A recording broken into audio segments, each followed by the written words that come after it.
So, to get back to my original point, the current state of the art is AI-driven counseling, typified by apps like Eliza.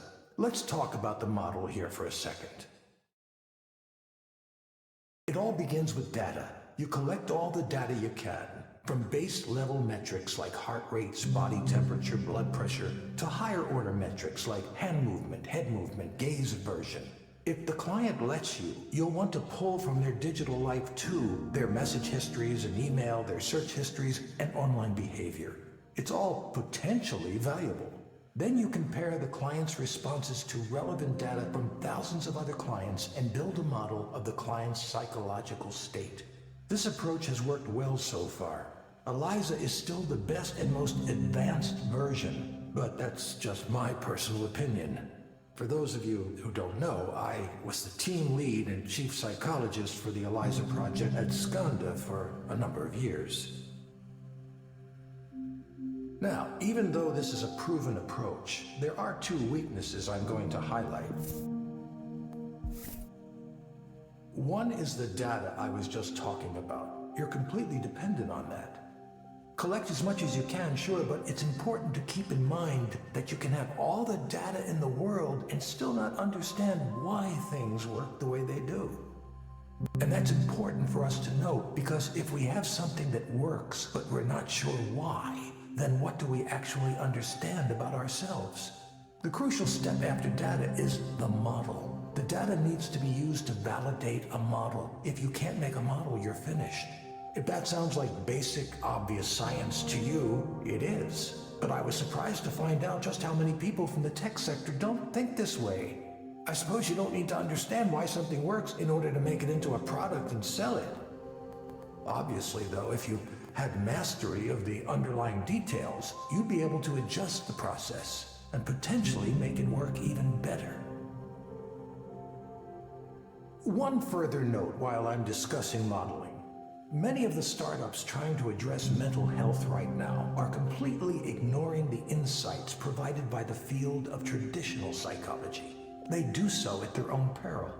Many of you know already, but as a brief personal aside, I was a professor of psychology before I joined the tech world. I'm continually stunned at how little the tech heads know or even care about the hundreds of years of psychological research that has gone on in my field. That's something I can talk about at length, perhaps another time. For now, I'll move on to the other weakness I mentioned. This is the real one, the big one. It's treatment.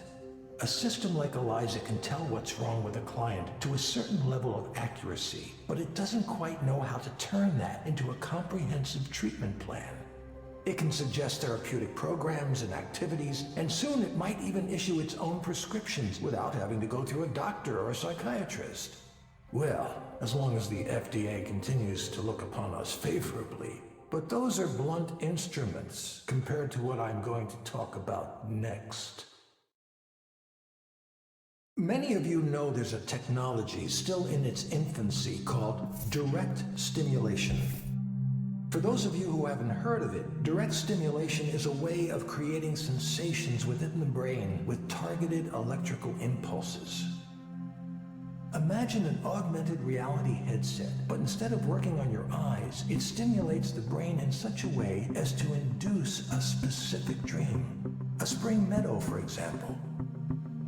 This sounds fantastical, I know, but progress on this technique has been occurring faster than you think. How is that possible? Well, first of all, we only suggest an overall feeling. Your own brain does most of the work, just as it does in your dreams. It fills in all of the visual details using its own set of memories and expectations. Induced dreams via direct stimulation can contain all the therapeutic content of VR therapy without the need to create realistic graphics or other content. Instead, it harnesses the brain's creative power to dream up the situation for itself. Combine that with the insights we gain from parametric therapy systems like Eliza, and you have a complete end-to-end, fully automated system. It should be clear now that this heralds a revolution in how we treat, how we think about mental health. And with mental health challenges on the rise across the globe, it couldn't come at a more crucial time. So, that's why today, right here, I'm announcing Aponia, a new company to make induced dreaming a reality and end human suffering as we know it. I should note that I remain on good terms with Skanda. In fact, they're a minority investor in this new venture. But still, I'm very much going my own way on this. It's no secret that Raynor and I don't always agree, and that's why we mutually decided I should pursue this paradigm shift on my own. As for details on the venture itself, I don't have anything specific to announce at this time other than that the technology is real and working in prototype form already. But you can be sure to hear more from me on that soon. Thank you.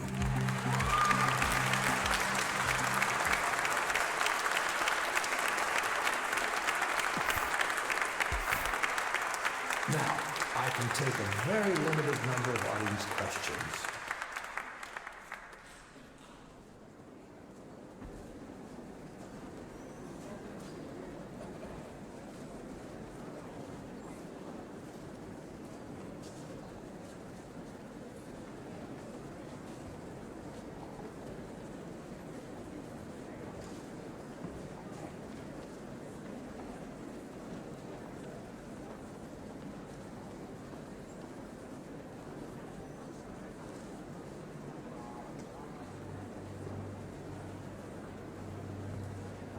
Well, look who's here.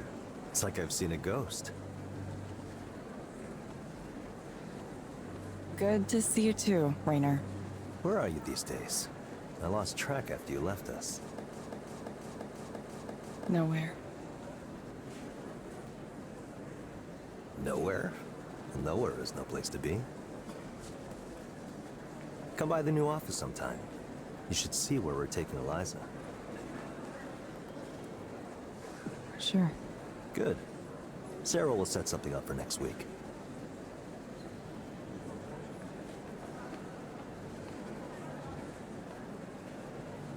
See you then.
Hello, Gabriel. Hi. Hope you didn't get rained on too much on your way here. A little, but it was fine. I'm used to it. Most people here seem to get used to it, yes. Yeah, they have to, don't they? Not much of a choice, unless you move away. So, what brings you here today? Well, I don't know where to start. I've never really done this kind of thing before, counseling. That's okay. Start wherever you like. Well, I'm about to be a father, and my wife is due in a few months. Congratulations. That's what everyone says. Congratulations, congratulations. I get this tension, this restless feeling when people say that. It's like a curse or something. Congratulations. Sounds like you might be uncertain about that. Maybe. I've tried to be a good husband, and I'm going to do my best to be a good father too, but it's I don't know. There's something bothering me about. I'm balancing a lot of things right now: work, family, expectations. Everyone has something they want from me. Everyone wants me to do this or that, behave a certain way. It's just annoying being a father. What if I don't want this? Why do you think you might not want this? We all have things we don't talk about, things we would rather keep secret. Things that might upset our families if they knew about them. It's unfair.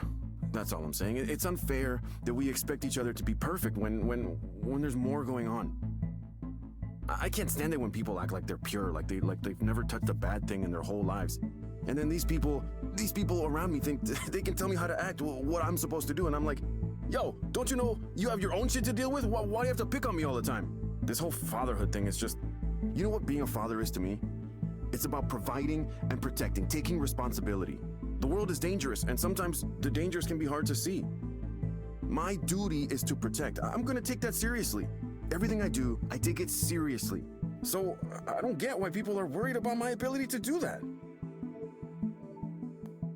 What makes you think people are worried about your ability to do that? Because everyone thinks I'm trying to escape my responsibilities. Everyone is so quick to judge.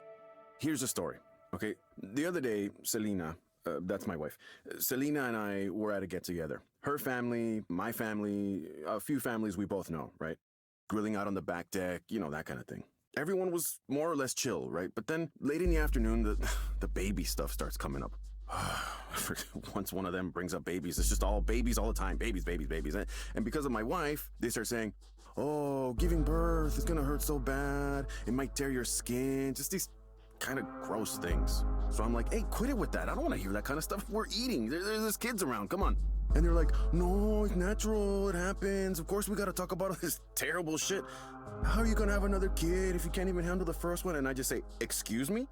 A second kid? Who even said we were going to have two? I didn't even want the one. Maybe that was a mistake, but I mean, I was angry. It made me angry. It just got under my skin so bad, like I need to give my whole self over to this baby. What about me? What about my time? It's a really important thing for me, my time. Well, I'm just supposed to give that up? I've already sacrificed a lot, more than they can imagine. I give everything of myself away. Job, family, everyone wants me to be something for them until there's nothing left. But I can't talk about this stuff to anybody. They just say I'm being selfish. It's like what I want just doesn't matter. Here's a question, Gabriel.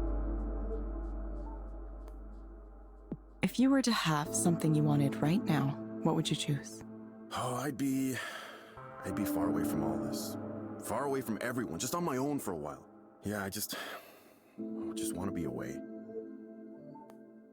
Okay, Gabriel. I have some recommendations for you. First, I'm going to suggest you try a therapeutic virtual world experience called Starry Skies. It may help you take your mind off things. Try it for about 15 minutes each day, in the morning or evening. Second, I recommend asking your doctor or psychiatrist about Anexafen. Based on my analysis, this medication might help you feel better. You will get a reminder to check in with us in a few weeks. That's it, huh? You can't just tell me what to do to solve this?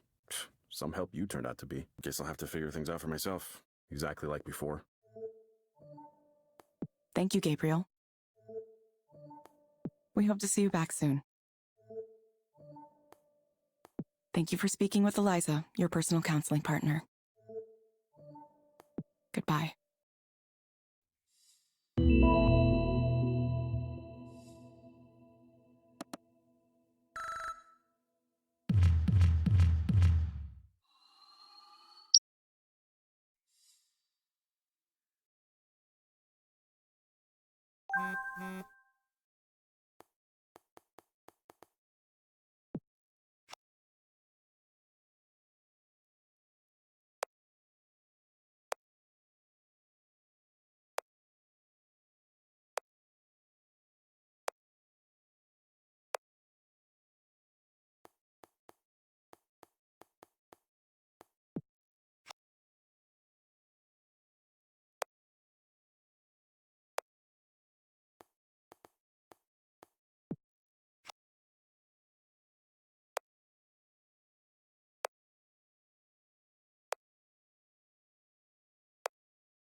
Hello, Maya.